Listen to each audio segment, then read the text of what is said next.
We're going to go ahead and take a look at Firebase's cloud functions.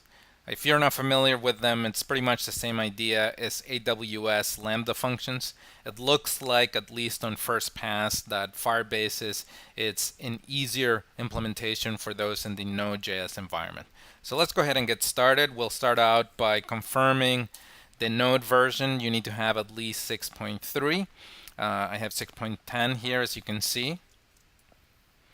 Next, we're going to install the Firebase CLI tools. We'll enter sudo npm install -g to make it global Firebase -tools. And because I've installed it already, it should be pretty quick. As I mentioned, if you have not installed it before, you should see a lot more packages going into your machine at this point. Next, let's go ahead and create a directory where we'll put our initial sample. I'm going to go ahead and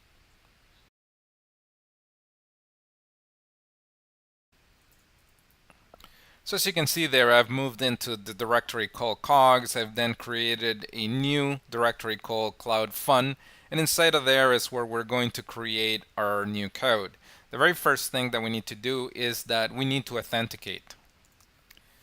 And we do that by entering the command Firebase login. Now this is going to open up a browser, my default browser. I'm actually using the credentials on a different one, so when this comes up, I'll go ahead and switch browsers and make that authentication.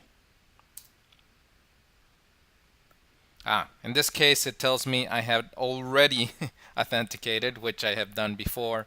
Now, if you have not, you can go ahead and make the approval within the browser. As soon as you do that, the connection that you have through the command line will go ahead and verify that you have successfully authenticated. Next, we're going to create some project scaffolding, and we do that by entering Firebase init. And as you can see there, we get some pretty fancy message. Then down here at the bottom, you can see that we have the option to init databases, hosting, or functions. In this case, I'm going to select functions. I do that by moving my arrows up and down, and then pressing the space bar, followed by return. You can see there that it is asking me what function within, I have a number of Firebase projects, so which project do I want to write the function in? In this case, I'm going to do it within cogs.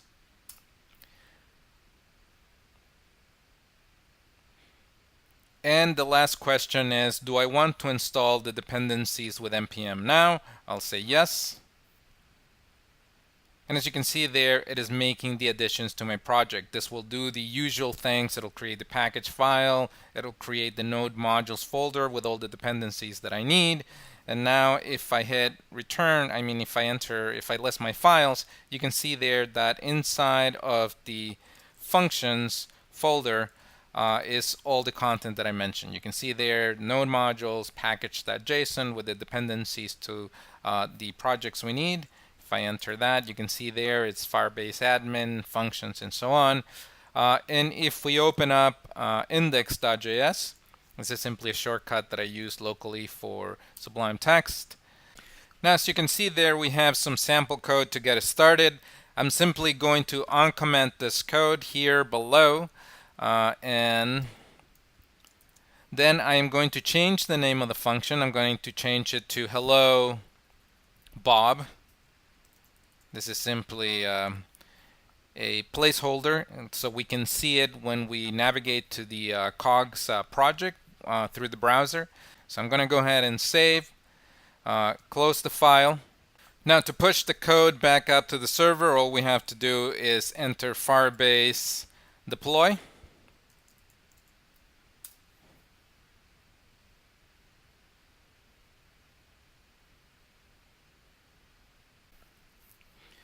So as you can see there, that has succeeded. It also gives me a URL that I can use to test the function right away. I'm going to go ahead and open up a new browser window. Then we're going to paste the URL into the address bar. And if all goes well, we should see hello Bob. And you can see there that I've gotten that message back. Now you might be wondering, what's the big deal? Well, the big deal is that this is being provisioned through the servers at Google. I never have to worry about scaling this up or down or maintaining it. This will run there for as long as I leave the project up, and it will never require any maintenance from my part. Now let's go ahead and take a look at what this looks like in the project through the browser. So I'm going to go ahead and navigate to Firebase.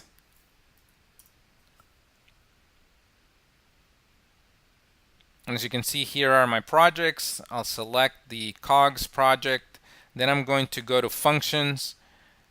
And once I bring functions up, we should be able to see the hello Bob function, as you can see there.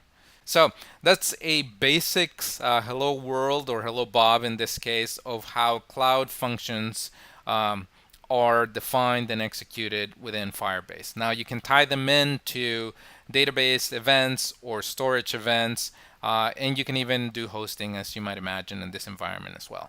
So this is a quick demo, and that's it for this one. Bye.